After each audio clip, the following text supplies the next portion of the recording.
এইটাৰ পৰা নলবাৰীত নিশা চাইকেলেৰে পহৰা দিব আৰক্ষীয়ে। আহি আছে 15 আগষ্ট। 15 আগষ্ট স্বাধীনতা দিৱসৰ পূৰ্বে উগ্ৰপন্থী অথবা দুৰ্বৃত্তৰ কোটাঘাত ৰুধিবলৈ অসম আৰক্ষীয়ে সলনি কৰিছে ষ্টাইল। ৰাজ্যৰ প্ৰতিখন জিলাতে উগ্ৰপন্থী অথবা দুৰ্বৃত্তই 15 আগষ্টৰ পূৰ্বে কোটাঘাত চলোৱাৰ আশংকা কৰি নিশাৰ ভাগতো বিভিন্ন ষ্টাইলত পেট্ৰলিং ডিউটিত ব্যৱহাৰ কৰিছে আৰক্ষীৰ লোকক। একেদৰে নলবাৰীতো কোটাঘাট ৰোধ কৰিবলৈ নতুন ছিষ্টেম অৱলম্বন কৰিছে আৰক্ষীয়ে। নলবাৰী চহৰকে ধৰি ইয়াৰ পাৰ্শ্বৱৰ্তী অঞ্চলসমূহত নিশাৰ ভাগত আৰক্ষীৰ বিশেষ পেট্ৰলিং ব্যৱস্থা থকাৰ পিছতো এইবাৰ চাইকেলেৰেও পেট্ৰলিঙৰ ব্যৱস্থা কৰা হৈছে। সেই মৰ্মে নলবাৰী চহৰৰ এটা বৃহৎ এলেকা সামৰি 12গৰাকী আৰক্ষীৰ লোকক নিশা পেট্ৰলিঙৰ দায়িত্ব অৰ্পণ কৰা হৈছে।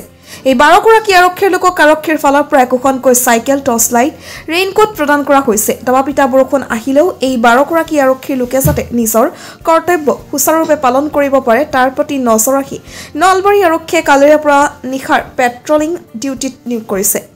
নলবাৰী ডিষ্ট্ৰিক্টত কিমানখন চাইকেল দিছে? 12খন দিছে। এইটো নাইট পেট্ৰলিং, ৰাতি পেট্ৰলিং কৰিব লাগিব।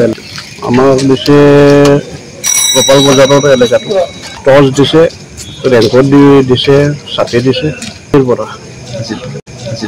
আজি কিমানখন চাইকেল ওলাই গৈছে প্ৰথম দিনটোত? 12খনে ওলাই গ'ল। এলেকা অকল 1 কিলোমিটাৰ 2 কিলোমিটাৰ এলেকা আমি চাইকেলটো ঘূৰিলাম। ভিতৰে গাড়ীও নাযায় না কিছুমান জেগা। এইবোৰ চাইকেল দিছোঁ, বাকীবোৰ গাড়ী পেট্ৰলিং আছে 4টা বাকী গোটেই টাউন।